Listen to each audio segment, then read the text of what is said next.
Ini dia yang saya mau ajarkan kepada Anda. Jadi pola makan yang Anda atau kita sekarang mau perbaiki itu jangan berpikir kalau makan harus ada nasinya, harus ada tempenya, harus ada ikannya, harus ada telurnya. Bahkan kalau bisa mulai sekarang diubah. Makan tuh gimana? Anda, baik saya ajarin. Hari ini saya bawa nanas, bela-belain bawa nanas. Biasa blender pun saya bawa.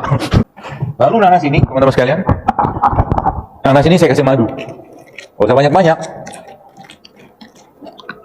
Dikit aja. Ya, 1 sendok gitu kan. Setelah dikasih madu, ini bukan dia mau masak ya. Mohon maaf. Saya akan kasih nanas ini garam. Garam apa? Garam yang masih jelas atau masih bagus. Jadi nggak ada kelirunya dengan garam sebenarnya, asal jangan garam refinasi. Saya barusan baca buku ini karena oleh dokter juga, dia katakan orang Amerika, dia cerita bahwa garam itu sebenarnya ada masalahnya. Kalau garamnya nggak refinasi. Nah masalahnya kayak sekarang, nasinya sudah nasi refinasi, garamnya refinasi, gulanya refinasi. Refinasi maksudnya apa? Dibuang, di bleaching, diolah gitu kan. Sehingga apa? Sisanya cuman nutrisi tertentu aja situ. Nah udah begini apa yang terjadi? Anda masukin garam ke sini, aduk-aduk, ya dirujak, ya kan?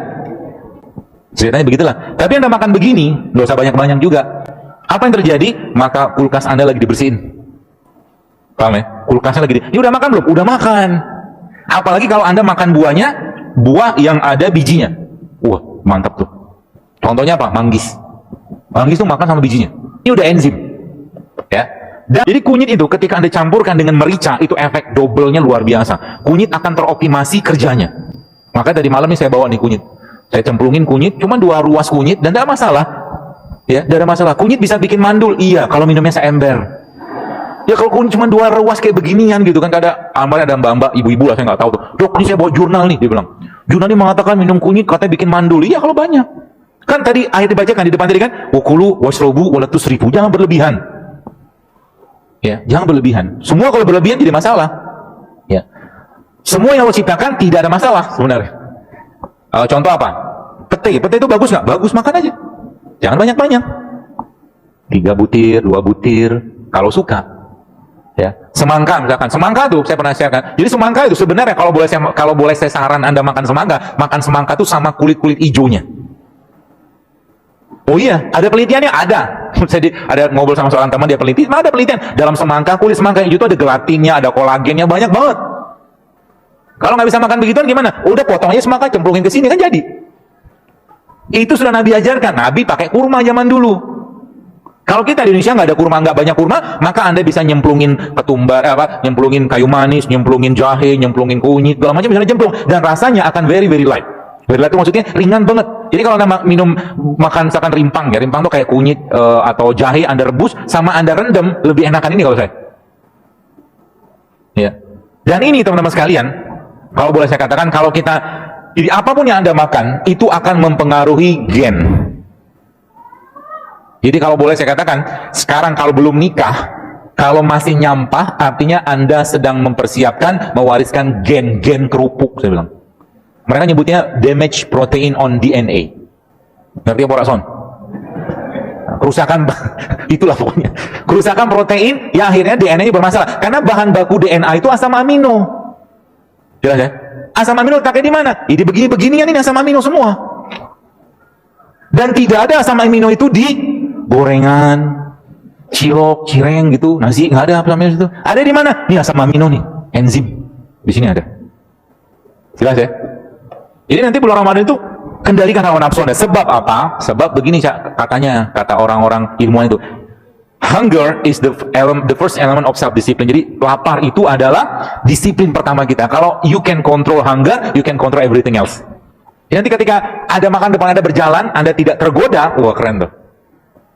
Nah, biasa begitu tuh. Apalagi Ramadan tuh kalau lagi siang-siang panas gitu kan, lihat orang yang puasa minum ini, minum itu gitu kan, luar biasa godaannya. Lalu bacalah apa? A'udzubillahi minasyaitonirrajim. Termasuk juga nanti waktu iftar. Ketika cendol lewat, a'udzubillahi minasyaitonirrajim. Ketika sirup, kolang kaling tuh sehat, rumput laut tuh sehat, tapi jangan kasih sirup. Sirupnya nggak sehat. Kasih apa? Kasih madu. Kalau nggak ada madu, ya gula aren lebih bagus. Kalau nggak apa, udah makan gitu aja. Kolang kaling sama rumput lautnya ada campur sama gula aren, gula aren, bukan gula merah ya. Gula aren atau gula kelapa itu jauh lebih sehat daripada makan kolang kaling sama rumput laut pakai sirup. Simpel kan? Simpel. Murah nggak? Murah. Subhanallah kan? Jadi kita dapat enzimnya, dapat protein, apalagi kolang-kaling itu, subhanallah. Kolang-kaling itu, kolang. Ya, kolang saya share kalau salah di IG saya. Kolang-kaling itu tinggi kolagen loh.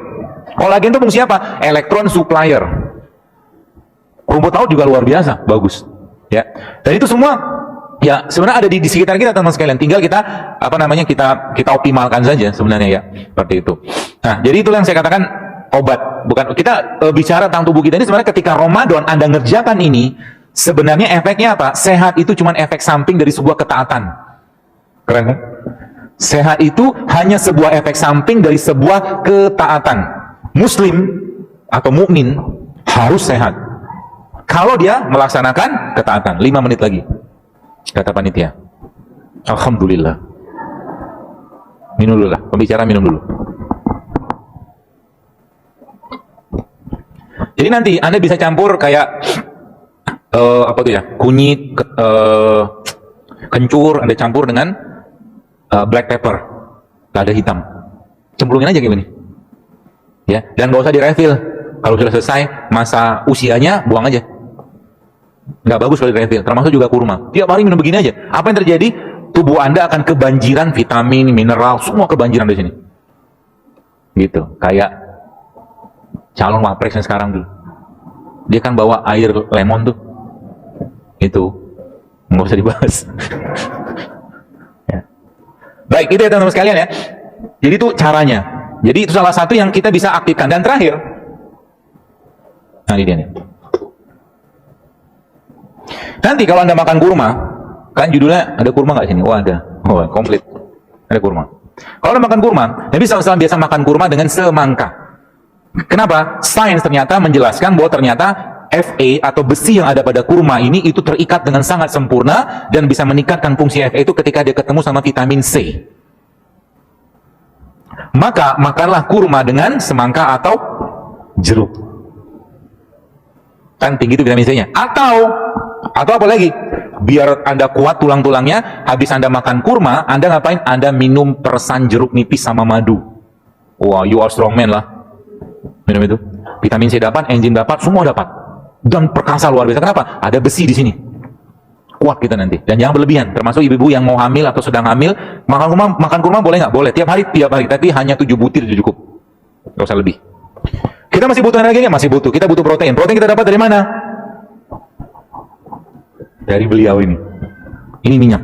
Minyak apa? Ini minyak zaitun. Minyak zaitun ini barulah sains ternyata menjelaskan dia mengandung namanya MUFA. MUFA itu medium unsaturated fatty acid. Salah satu minyak terbaik yang bisa digunakan untuk meningkatkan fungsi jantung, baik kolesterol ada pada zaitun. Sehingga nanti apa? Ketika malam mau tidur minumlah zaitun 1 sendok makan. Ketika Anda bangun, ketika sahur, jadi sahurnya gimana nanti Pak? Gampang. Sahurnya gimana? Anda minum infus kayak beginian, Anda makan kurma 3 butir, minum ini 1 botol. Bagus memang sudah dibatasin ya. Biar nggak roaming. Minum ini 1 sendok makan, udah cukup buat energisnya. Habis itu ngapain? Doa banyak-banyak. Kan sahur harusnya banyak doa. Ya Allah, kuatkan aku hari ini untuk beribadah, kuatkan baca Quran ya. Teman-teman kemarin ada lihat postingan saya tentang Ramadan ini. Kalau bisa jadikan Ramadan terbaik, paksain diri Anda. Kalau bisa 1 hari tembus 10 juz. Bisa nggak? Bisa, cuma butuh 5 jam kok. 1 juz itu kita lebih tinggal setengah jam lah kalau Anda baca lancar. Katakanlah agak sedikit belepotan, 40 menit lah. 40 menit katakanlah kali 10 ya kurang lebih nggak ada 6 jam, 5-6 jam something lah cuman.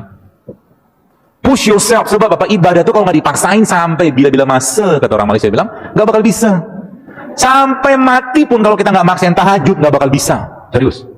Sampai kapanpun kalau kita nggak maksain sholat duha 12 rakaat nggak bakal bisa. Serius. Ibadah itu kudu dipaksain.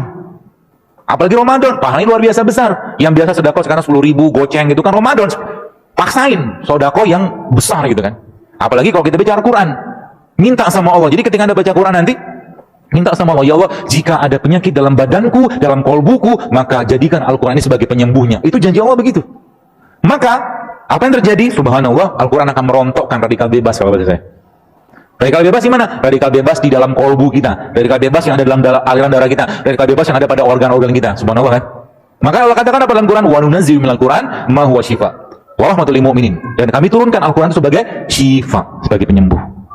Maka kita harus amat sangat yakin bahwa Al-Quran itu memang penyembuh. Syaratnya gimana? Sama ketika Anda atau seseorang sakit.